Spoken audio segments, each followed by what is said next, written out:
When the Nazis came to power in Germany during the early 1930s, they sought to modernize the armed forces with more modern military equipment. The founding of the Luftwaffe was one of the main priorities of the new regime.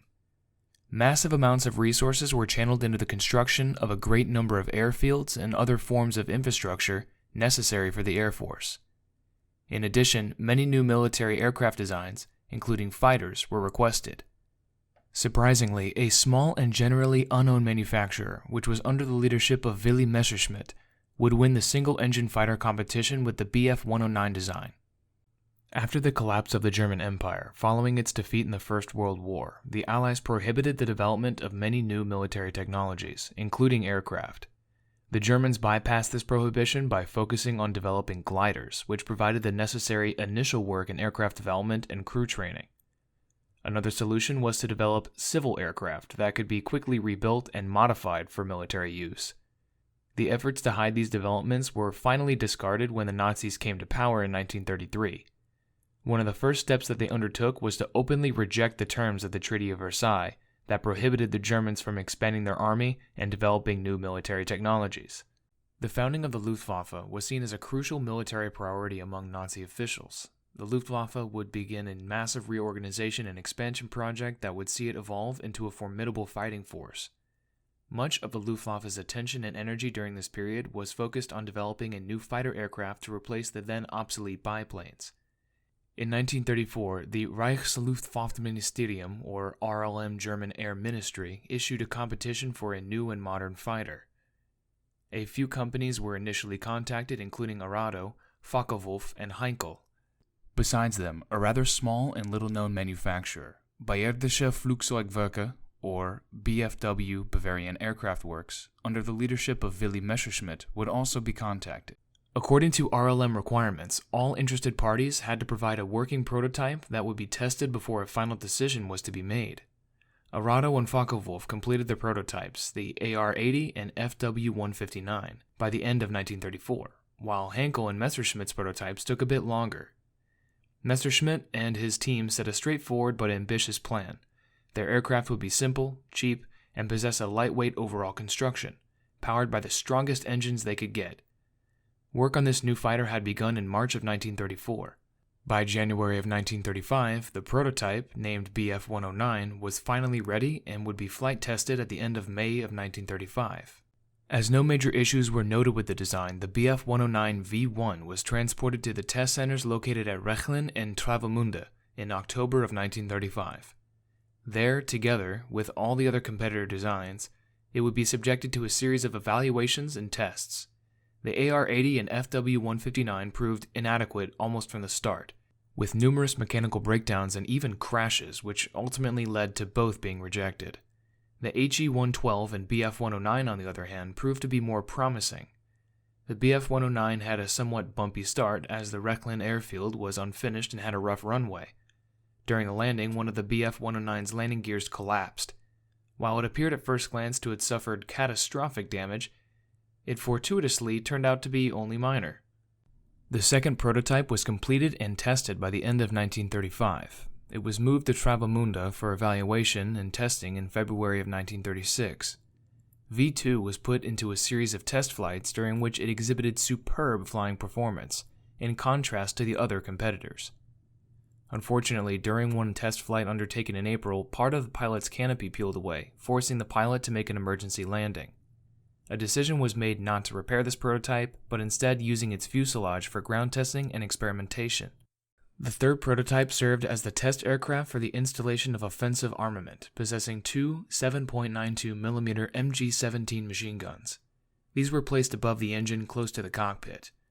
The engine was changed, this time with the installation of a more powerful 700 horsepower UMO 210C. Another experimental feature was the installation of a radio unit.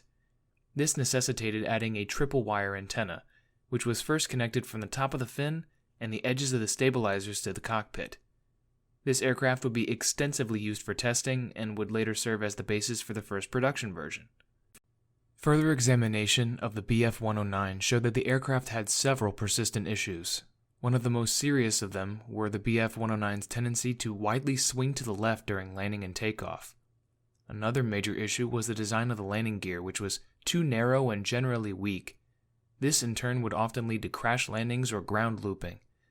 In retrospect, these two problems would never fully be resolved, but with sufficient training and experience, these problems were mitigated by the pilots.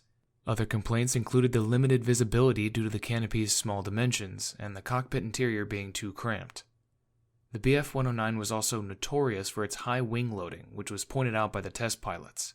Most of these complaints did not necessarily indicate a flawed design, and it must be taken into account that the test pilots were mostly versed in working with older biplanes. This new single-wing fighter concept was completely strange to them.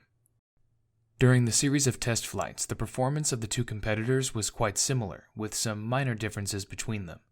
In the case of the Bf-109, it was slightly faster, while the HE-112 had lower wing loading. In addition, the HE-112 had a better design and safer landing gear assembly.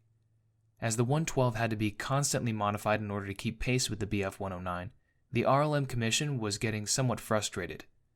Despite Heinkel's connections and experience in designing aircraft, the Bf-109 was simply more appealing, given that it was simpler, faster, and could be put into production relatively quickly. At that time, the Germans were informed by the Abwehr intelligence service that the British were developing and preparing for the production of the Spitfire. RLM was simply not willing to take a risk on an aircraft design that could not be quickly put into production. Thus, the Bf-109 was seen as the better choice. The first production version, the Bf-109A, was only built in a small series of around 20 aircraft. This was followed by a small pre-production run of 10 Bf-109B0, which served mainly to finalize the later production version. The Bf-109B1 was powered by a 635 horsepower UMO 210D engine and fitted with a fixed-pitch two-blade wooden propeller. It was armed with 3 machine guns, with 2 placed above the engine compartment and the third fired through the center line of the engine and the propeller hub. In total, some 341 Bf-109Bs would be built. When the Spanish Civil War broke out in 1936, Francisco Franco, who was the leader of the Nationalists, sent a plea to Adolf Hitler for German military aid, including aircraft. Hitler, seeing Spain as a potential ally, was keen on helping Franco and agreed to provide assistance. At the end of July 1936, some 86 aircrew personnel, together with 6 HE-51 biplane fighters and 20 Ju-57 transport planes, were secretly sent to Spain. This unit would serve as the basis of the so-called German Condor Legion, which operated in Spain during the war. Seeing an opportunity to test aircraft performance in real combat situations, a few of the Bf-109 prototypes began to arrive in Spain at the end of 1936. Initial evaluation of these early aircraft showed them to be more than satisfactory, and additional aircraft of this type were requested. In early 1937, the first 16 serial-produced Bf-109s began to arrive. With the Bf-109's arrival, 2 fighter groups were formed. These were the 1st and 2nd Jagdgruppe J-88, under the command of Lieutenant Günter Lutzow. He managed to shoot down a Republican Polikarpov I-15 on the 6th of April 1937, which was the first air victory for the Bf-109. At the end of April, the Bf-109 provided protection for bombers that raided the small town of Guernica. Initially, the few that were available did not have much effect on the war efforts of the Nationalists. The Republicans had nearly 150 modern Soviet fighters and thus had a clear advantage. During the heavy fighting at Madrid in July of 1937, the Bf-109 engaged the enemy I-16s for the first time during the conflict. During the same month, a Bf-109 managed to shoot down 4 bombers and 3 fighters, but the J-88 also suffered casualties, losing 3 fighters during July. At the end of 1937, an incident of note occurred where a Bf-109A was forced to land on Republican-held territory. This aircraft was captured almost intact and shipped to the Soviet Union for examination. During the German invasion of the Soviet Union in 1941, this particular aircraft would be recaptured. On the 16th of December, the Republicans launched an offensive towards the city of Teruel. Given the severe weather, J-88 was unable to provide air support and the city fell to the Republicans. By April 1938, the Nationalists realized that a direct attack on Madrid would be almost impossible without heavy casualties, and decided on another approach. They instead focused on the southern parts of Spain. J-88 was repositioned there and engaged enemy aircraft. Several Bf-109s were destroyed during this time, but most of these were lost to mechanical breakdowns or pilot errors. For example, on one occasion, 2 Bf-109s collided in mid-air on the 4th of April. While one pilot was killed, the second managed to escape using a parachute. The following month saw extensive fighting on the ground and in the air. The Bf-109 pilots, thanks to their better machines and experience, achieved a series of victories over their opponents. On one occasion, in late July of 1938, 3 squadrons of Bf-109s took on a group of 40 I-15s and I-16s. After a long engagement, the enemy lost 6 planes while the Nationalists had no casualties.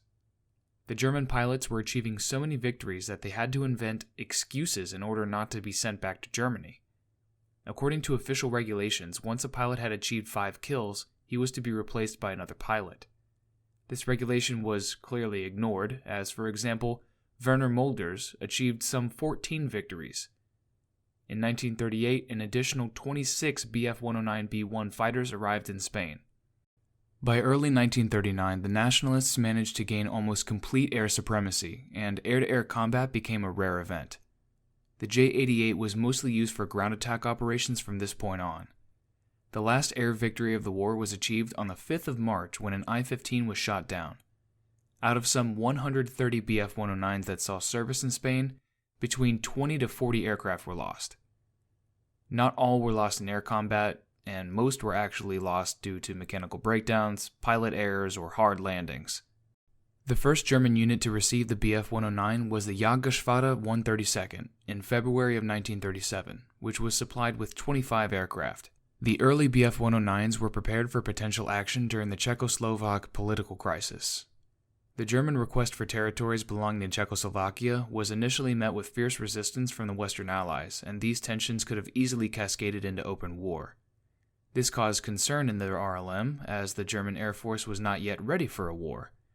The situation was so desperate that even some HE-112s were quickly accepted for service. In the end, the Western Allies backed down, not willing to go to war, and allowed the Germans to take the disputed Czechoslovakian territory. As the new and improved C and D versions began to become available, the Bf-109Bs were slowly allocated to secondary roles, such as training. In this role, some would survive up to 1943. By the time of the invasion of Poland in September, the majority of Bf-109s in use were the D version, with ever-increasing numbers of the newer E version.